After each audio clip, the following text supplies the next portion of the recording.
दक्षिण भारत की अगर हम बात करें तो इस टाइम पर आप देखेंगे कि कैसे चीजें बीजेपी और आरएसएस के खिलाफ आगे जाके बढ़ती ही जा रही है। एक तरफ हमने देखा कि केरला के सुसाइड केस के बाद से आरएसएस की जो लहर शुरू हुई है वहां पे दक्षिण भारत के अंदर उन्हें बैन करने की जो पूरी प्रक्रिया शुरू हुई है वो कितना ज्यादा इस टाइम पर एक वर्ष में आ चुकी है। लोग कितना ज्यादा आरएसएस के खिलाफ हो चुके हैं। सिर्फ इतना ही नहीं, केरला से वो लहर कर्नाटका में आई और मल्लिकार्जुन के जो बेटे हैं प्रियांक खारगे, उन्होंने भी सिमिलर चीज की। उन्होंने भी आरएसएस बैन करने की पूरी कोशिश की। फिर कर्नाटका के सीएम सिद्धरामैया ने भी उनका पूरा साथ दिया। आरएसएस की शाखाओं में उनको आगे बढ़ने से बैन किया गया। वो उनको स्कूल, कॉलेजेस और गवर्नमेंट हॉस्पिटल्स के अंदर या कहीं पर भी गवर्नमेंट इंस्टीट्यूशन के अंदर उनका आना वर्जित कर दिया। इन सब चीज़ों के लिए काफ़ी प्रोटेस्ट हुए, काफ़ी चीज़ें हुई। इससे साबित क्या करना चाहता है दक्षिण भारत इस टाइम पर? इसके बाद से दक्षिण भारत के अंदर हमें काफ़ी हद तक चेंजेस देखने को मिले कि कैसे बीजेपी के खिलाफ, आरएसएस के खिलाफ चीज़ें इस टाइम पर आक्रोश में आती हुई जा रही हैं। ये जो आपके दक्षिण भारत की जो ऑपोजिशन पार्टीज़ हैं, वो पूरी तरीके से ट्राई कर रही हैं कि उनकी जो जनता है, वो बीजेपी और आरएसएस के खिलाफ रहे। अलग-अलग पॉइंटर्स सामने आ रहे थे। केरला और कर्नाटका तो एक लाइव एग्ज़ाम्पल थे ही, पर साथ ही साथ एक और आपका स्टेट इसमें जुड़ चुका है। जी हाँ, हम बात कर रहे हैं तेलंगाना की। तेलंगाना में सरकार है रघुनाथ रेड्डी की। उनकी सरकार का जो एक प्राइम मोटिव है, उसमें मैक्सिमम टाइम उनका जो स्टैंड है, वो कभी क्लियर नहीं होता है। ज़्यादातर तो ख़ैर वो बीजेपी के खिलाफ रहते हैं, पर 2024 में उन्होंने राहुल गांधी को भी नहीं छोड़ा था। कांग्रेस के भी खिलाफ काफ़ी स्टेटमेंट्स निकालते रहते हैं। तो इन जनरल उनको सेंट्रल पार्टी से ही दिक्कत है, ऐसा आपके सामने समझ में आता है। पर अब दोनों पार्टी से तो बैर नहीं कर सकते ना एक सेंटर में तो अपनी पकड़ बकाने बनाने के लिए एक जगह तो जाना पड़ेगा।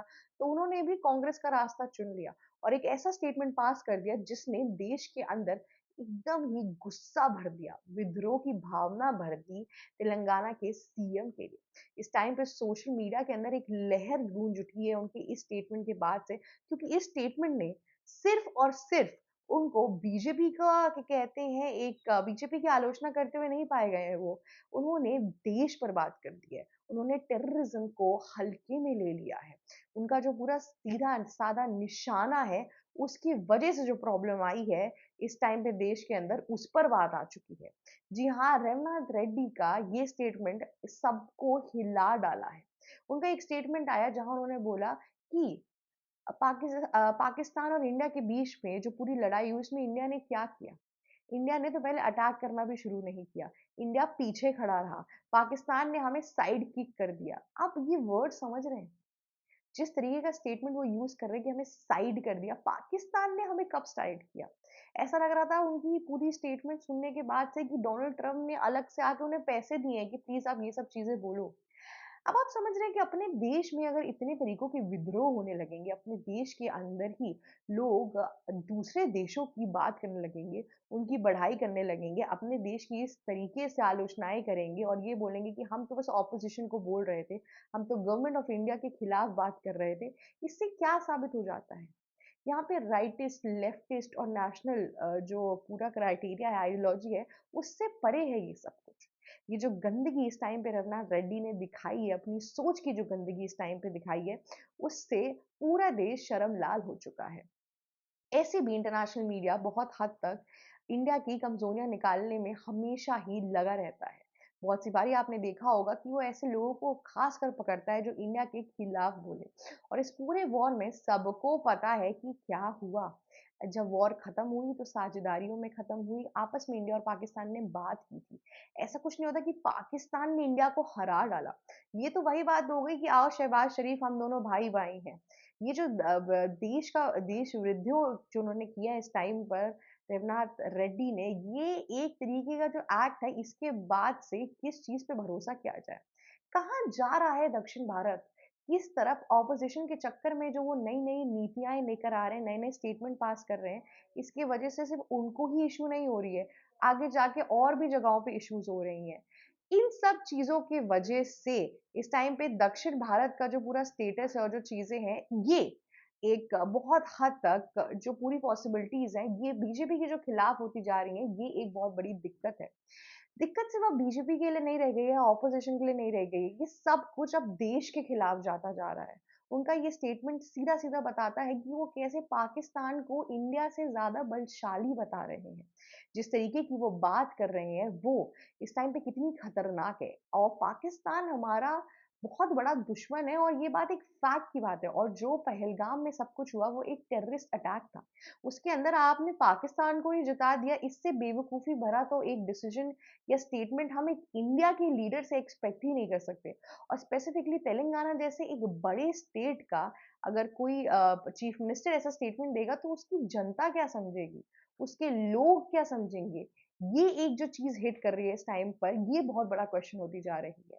ऑपोजिशन का काम होता है आपसे सवाल पूछना, ये तो एक फैक्ट है, आप रखिए, पर आप उसमें एक लाइन ही भूल जा रहे हैं कि आपको किसको सपोर्ट करना है, क्या करना है, और आप इंटरनेशनल मीडिया या इंटरनेशनल जो आपकी कंट्रीज है जो वो बोल रही है, आप उसके हित में बोल रहे हैं, ये कितना गलत है।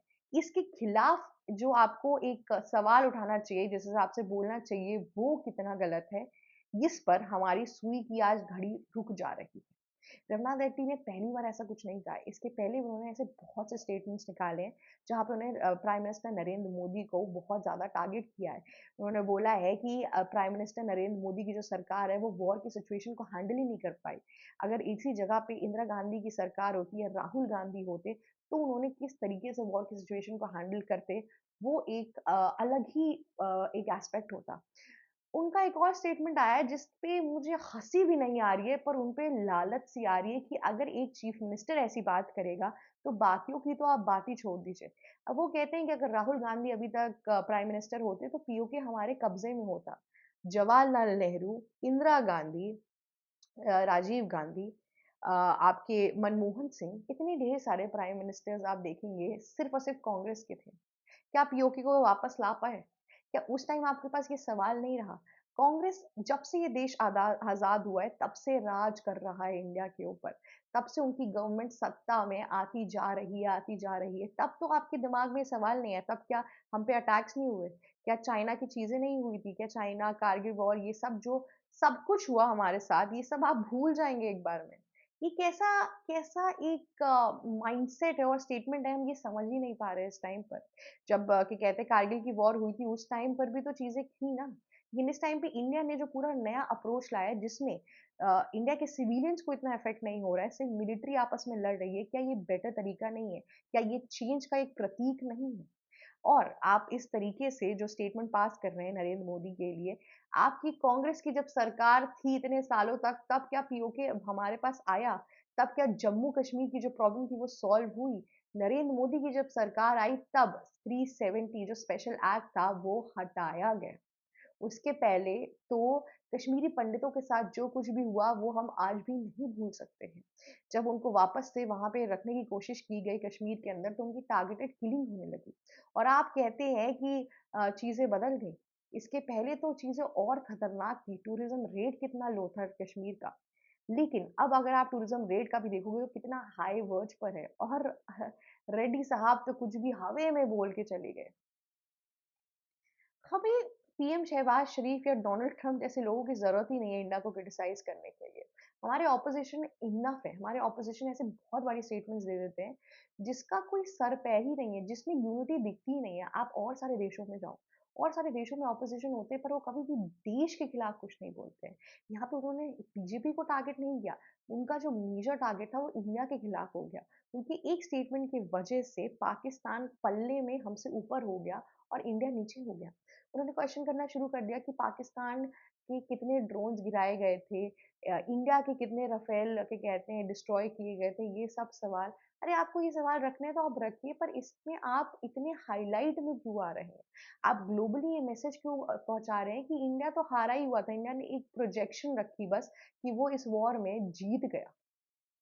ये जो पूरा इस टाइम पर ऑपोजिशन का और दक्षिण भारत का जो पूरा सिचुएशन चल रहा है, इससे साफ-साफ पता चलता है कि ऑपोजिशन कितना ज़्यादा जलन की एक भावना के अंदर आग बबूला होता जा रहा है। इन बीजेपी को हराने के लिए, बीजेपी की चीज़ों को करने के लिए वो कितना कुछ कर रहा है इस टाइम पर। और वो एक जो लिमिट होती है, एक जो लाइन होती है, वो ये भी भूल चुका है कि कहाँ क्या बोलना है, कैसे क्या करना है। ऐसे स्टेटमेंट्स उन्होंने पास किए हैं, ये काफ़ी हद तक इंडिया की जितनी भी जनता है, उन्हें हर्ट कर चुका है और साथ ही साथ उन्हें सोशल मीडिया पे तो लोग इस तरीके से पागल हो चुके हैं कि कैसे उन्होंने देश के साथ एक विद्रोह की भावना जो आ चुकी है कि कैसे उन्होंने देश के खिलाफ जाके ये जो पूरी स्टेटमेंट्स दी है, अपने आप को सही प्रूफ करने के लिए, वो गलत है। ऐसी सरकार और ऐसे लीडर्स को तो तुरंत मार गिराना चाहिए, तुरंत हटा देना चाहिए। जिस तरीके से ये चीज़ें सामने लेकर आ रहे हैं, ये खतरनाक है हमारी ग्लोबल इमेज के लिए। सिर्फ इंडिया के अंदर एक ऑपोज़िशन और रूलिंग पार्टी का गेम नहीं होता है, जियोपॉलिटिकल नाम की एक चीज़ होती है, जहाँ पे इंडिया की इमेज ग्लोबली अदर्स जितनी कंट्रीज़ हैं, वो भी देखती हैं। उसके सामने अगर हमारी ऑपोज़िशन ही हमसे ऐसे सवाल बोलने लगेगी, हमारी ही ऑपोज़िशन ऑपरेशन सिंदूर के सक्सेस को चैलेंज करने लगेगी या उसको क्वेश्चन करने लगेगी, तो और सारे लोग तो बैठे ही हुए हैं डेटा और फैक्ट्स के साथ आपके सामने खड़े होने के लिए। पर अगर आपके घर में कोई कमी है या आपके घर में कुछ प्रॉब्लम्स है, तो आप उसको बाहरियों से जाके डिस्कस नहीं करेंगे, आप अपने लोगों में ही डिस्कस करेंगे। पर ऑपोज़िशन ये भूल चुका है। ऑपोज़िशन इंडिया की सत्ता में, उस सत्ता के लोभ में इतना आगे बढ़ने की कोशिश कर रहा है, बस जीतना चाह रहा है, जिसके कारण वो स्टेटमेंट्स क्या देने हैं, चीज़ें क्या करने हैं, वो हर तरीके से अपने नियम और चीज़ें भूल चुका है। ये एक बहुत बड़ा इश्यू है इस टाइम पर, जिसे गौर फरमाने की बहुत ज़रूरत है। आज के लिए बस इतना ही। अगर आपको ये वीडियो अच्छी लगी तो लाइक, शेयर, सब्सक्राइब और कमेंट करना मत भूलिएगा। ऑल्सो जाते-जाते बेल आइकन ज़रूर हिट कर दीजिएगा। मेरा नाम शिवी चित्रांशी है और आप देख रहे हैं ABC Hindi. ABC Hindi news. आज ही जुड़िए हर खबर के साथ।